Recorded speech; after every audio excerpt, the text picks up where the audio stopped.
Hello friend स्वागत आमार चैनेले केमन आছেন सबाई आशा करी सबाई भालो आছেন। आज के आमार चैनेलेर रेसिपि कातला माछेर माथा दिए पाताकपि, अनेके एटाके बाँधाकपिও बोलेन, आपनादेर ओखाने के केमन बोलेन सेटा कमेंटे अवश्यई जानाबेन। तो पाताकपिटा देखुन प्रथमे आमि कुचिए निয়েছি एभाবে निये एकटू भापिয়ে नेब। पाताकपि बंधुरा जखोनी रान्ना करबेन एकटू भापिয়ে नेबेन ताहले ग्यास अम्बलेर प्रब्लेमटा किन्तु होबे ना। तो आमी पाताकपिटाके एकटू भापिয়ে निয়েছি, तारपरे कड़ाई गरम हয়ে গেলে तार मধ্যে तेल দিয়ে प्रथमे माथाटाके भेजे नेब। माथाटा देखुन आमी एकटू बड़ो साइजेर माथा निয়েছি, एकटू लाल करेই भेजे नेब माथागुलोके। एक पिठ हয়ে গেলে आरेक पिठ उल्टिয়ে देब।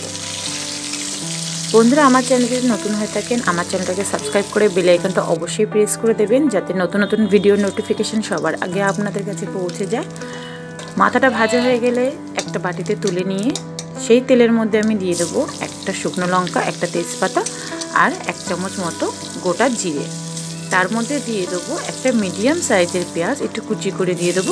পেঁয়াজটা ফ্রাই হয়ে গেলে তার মধ্যে একটু গোটা গোটা করে আমি আলু কেটে নিয়েছি। আলুটা অপশনাল, আপনারা চাইলেও দিতেও পারেন, নাও দিতে পারেন। তো আলুটাকে দিয়ে আলুটাকে জাস্ট একটু ফ্রাই করে নেব এই মশলার সাথে।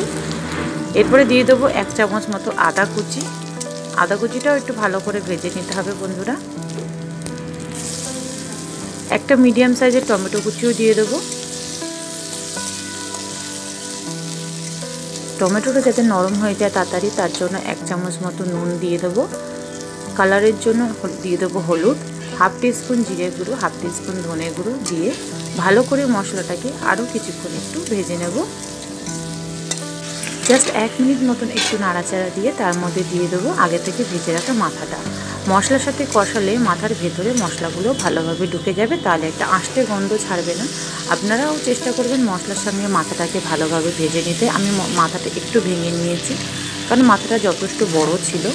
এবার আগে থেকে ভাপিয়ে রাখা পাতাকপিটাও দিয়ে দেবো, দিয়ে ভালো করে আমি এপিঠ ওপিঠ করে নাড়িয়ে নেব। বন্ধুরা আমি একদম ঘরোয়া উপকরণ দিয়ে রান্না করে দেখাই, খুবই সিম্পলভাবে রান্নাটা আমি দেখাই। আপনারা কিন্তু পুরো ভিডিওটা দেখবেন, আর পুরো ভিডিওটা দেখলে আপনারা বুঝতে পারবেন যে রেসিপিটা কত ইজিভাবে তৈরি করা হয়েছে। আমার পুরো ভিডিওটা দেখার অনুরোধ রইল বন্ধুরা। রেসিপিটা এইভাবে বানিয়ে বাড়িতে খেয়ে দেখবেন, আশা করি আপনাদের ভালো লাগবে। আর কমেন্টে কিন্তু অবশ্যই জানাবেন কেমন লাগলো। দেখুন ফ্রাই করতে করতে কিন্তু বেশ নরম হয়ে গেছে আর আলুগুলোও সেদ্ধ হয়ে গেছে। আমি পরিমাণ মতন ঝাল দিয়েছি, ঝালটা অবশ্যই আপনাদের অনুযায়ী দেবেন। দেখুন এখানে পাতাকপি কিন্তু আজকে আমার রেডি।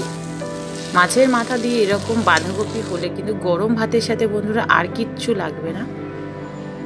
এখনকার বেশিরভাগ মানুষেরই হাতে সময় থাকে না বন্ধুরা। আমার চ্যানেলটাকে ফলো করলে বুঝতে পারবেন রেসিপিগুলো কত ইজিভাবে আমি তৈরি করি এবং খেতেই হবে খুব অসাধারণ।